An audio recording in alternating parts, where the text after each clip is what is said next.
Hello everyone, welcome to my channel Telecast Steve Amira Kangala. You're watching an exclusive interview with Peter Obi speaking about the challenges he has faced in all the parties he was a member. He said in those parties, before he left, he was pushed out. He had no option than to leave the party after being pushed out. He said he's a man of peace, and he spoke extensively how he would transform Nigeria if he becomes the president. We'll start with the inflation of food, how to resolve such issues. Now, looking at what he said, drop your opinion. If what he is saying, he will be able to actualize it. Is he your preferred candidate in the 2027, come to the 2027 election? Endeavor to drop your comments, drop your opinion. Please subscribe to this channel. Don't miss trending videos. I'm always a loyal member of any party. Yes, people will say he has left this party, he has left this party, he has left this party. One day, those who are close to me will tell the story of how I left all those parties. The truth is that every party I've left, I've been pushed to leave. This morning, somebody asked me a question about something. I said, I don't stay where there's a problem. I've never knowingly, whether it's in private or in public, quarrel with people. I don't stay. I would rather be the loser and be called a coward and go out of it in peace than stay where there's quarrel. So if people tomorrow say, we don't want you here, I'll move on. That is not weakness. It is a virtue. Just like people will say it's simple, it is a virtue. People will say it's special, it's a virtue. You must be able to do things where you tolerate others, and if they don't want you, don't quarrel with them. You move on.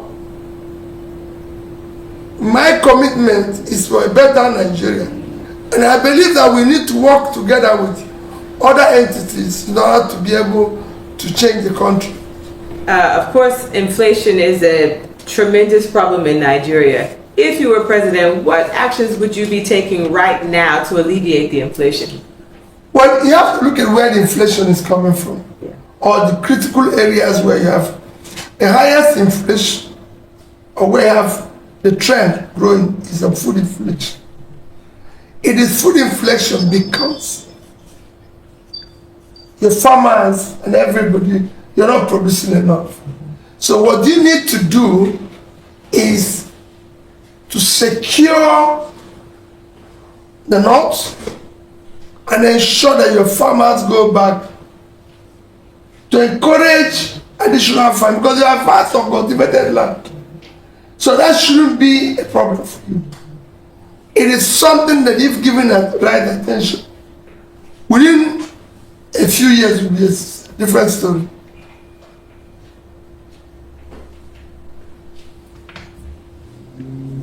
So you've mentioned, of course, we know we're an oil-dependent economy. You've mentioned agriculture is extremely important. What other industries do you think are paramount to nurture at this junction? Well, you have to start with food. You know, because like I said before, if you have physical security, which is life and property, you need to deal with food security, so that people will be sure of food. You need to deal with other critical areas. Today, Nigeria is not a productive country. It is just consumption. You need to make it productive. A country of over 200 million people, our production is low when you compare it with countries like Vietnam. So we need to do more. And I believe that we can earn more money from agriculture which we have vast uncultivated land in the north that we earn from oil. I believe we can earn more from manufacturing than we earn from oil, because we already have the huge market. We have this sub-Saharan Africa to sell, and the world is looking for cheap labor, which we have. So all we need is to invest in human infrastructure, in education, to train the human capital that is required for production, ensure that our productive capacity is increased through ensuring that there's power, there's other supports from government to aid manufacturing. Well, in the meantime, a question I also have is, how do you approach your decision-making process? Both personally, politically, professionally, what's your approach to resolving difficult issues that you're facing? By discussing it with people. Okay. Who do you discuss it with? Who's your board of directors? Yeah, well, your advisors? Quite the people. Okay. Because it's the people who you're serving. You must be able, it's like selling a product. You don't just stay in your house and say, I want to sell this product. I like this product. The people have to have need and demand for the product. Same thing is governance. It is the people. So you must, that's why I said, your advisors are the people. Then you cannot look at it and say, using your own knowledge to aggregate, this is the right way to implement it and everything. That's why I said you must always be reaching out to the people. The governance is demand driven.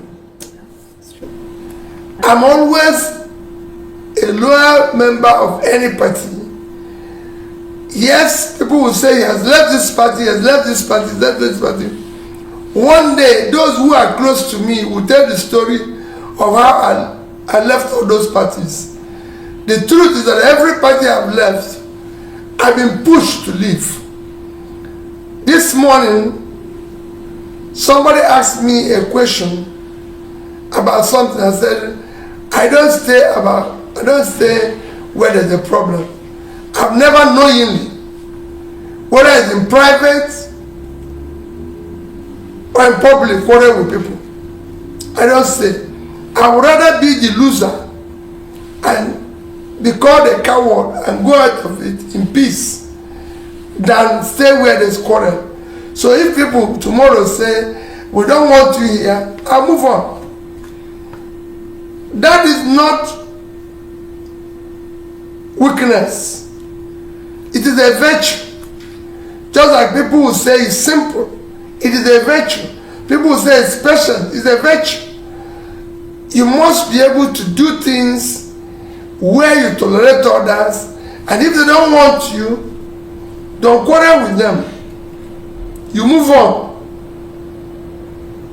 My commitment is for a better Nigeria, and I believe that we need to work together with other entities in order to be able to change the country. All right. My name is Chukwuebuka.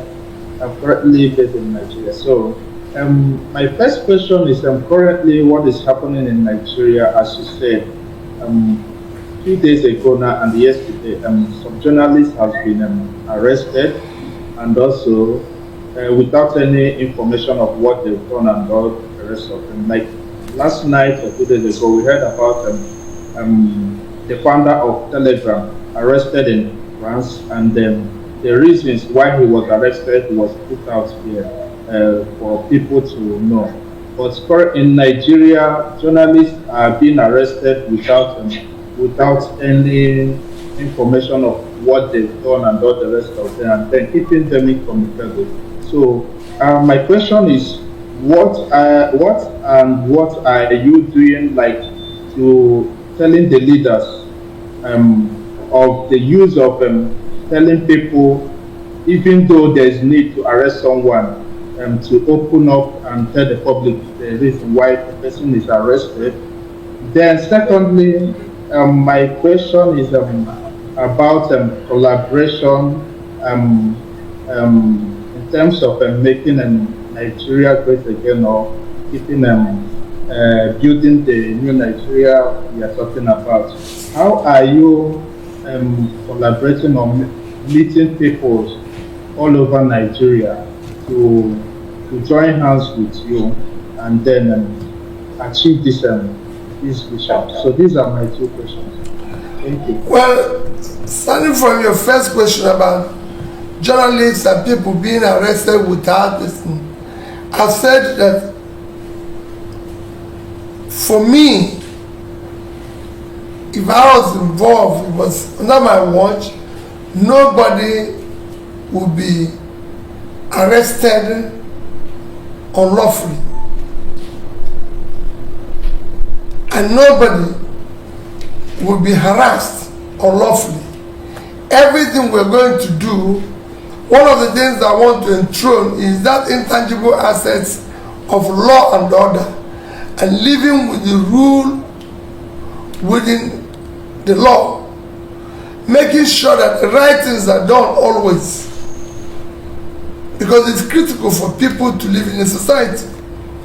On what you said, if you're in Nigeria, you know that I'm moving around, trying to get people to understand and join in what I'm doing, trying to make them to do it themselves. So it is important. The functionality of party is people. As you know, it is not easy to be in a party that is not in government, because the transactional system, our politics today is transactional. So being in opposition like I am, and even moving around, you're getting as a mad person. Where are you getting the resources? How are you doing it yourself? Why will you be wasting your resources? Because everything is waste. They want you to be where something is being shared. So it is people. When people apply and they're fine. If they don't, we can't force them. So let me take this opportunity. We recently spoke with several current students at the Wharton School of Business, and they have an annual conference, the Wharton Africa Business Forum, and they have graciously would be over the moon to have you as their keynote speaker. The Wharton Africa Business Forum is this year's, every year it's November 15th through 16th. And so on behalf of them, I would like to extend an invitation to you formally to be the keynote speaker. And for those of you who are in the Philadelphia area, please definitely make a point to attend this conference, and hopefully you'll consider attending and being there as a keynote. No problem. For me, visiting schools and engaging with students is critical, especially when we're talking about young ones, which I said, they will be the engine for New Nigeria. Ours is to build the foundation. They will build the structures because they're being trained, they have what it takes. They've lived in Western world, they've lived in better part of the world, they've seen things work better. So they will be the drivers of this new Nigeria we're talking about. We can do it. Yeah. We just exist now. Ours is to lay the foundation to show that here we have good governance. Governance that is humanitarian, cares about the people, government that is investing in education. I want to see schools in every corner of the north educating people. The young ones that are made in our Almajiri schools that are learning the Quran, I want to see them while learning Quran also learning English, learning mathematics, learning physics, everything. When they now be the tools, the workers, that these ones that are here and all over the globe will use in building New Nigeria. Fantastic, and I know they'll be excited to have you. Mr. Nicholas, you're on North TV Live. You may be the last question, so please go ahead, introduce yourself, tell us where you're from, and ask your question. Okay. Good afternoon, Mr. Dudobi. My name is Nicholas. I'm from Imo State, Nigeria. I live in the United States. My question is about wasteful spending in government.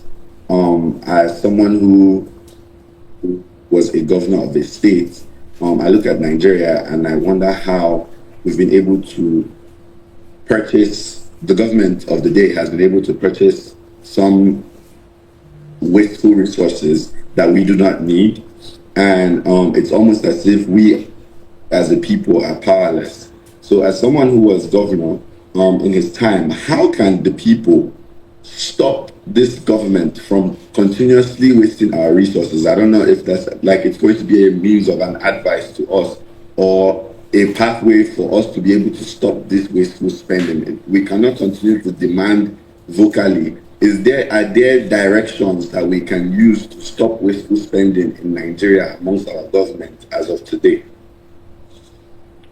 Well, there's no other way apart from to continue being very vocal and condemning that wasteful expenditure and saying that the resources should be used for the good of the people in other areas that are critical areas of development.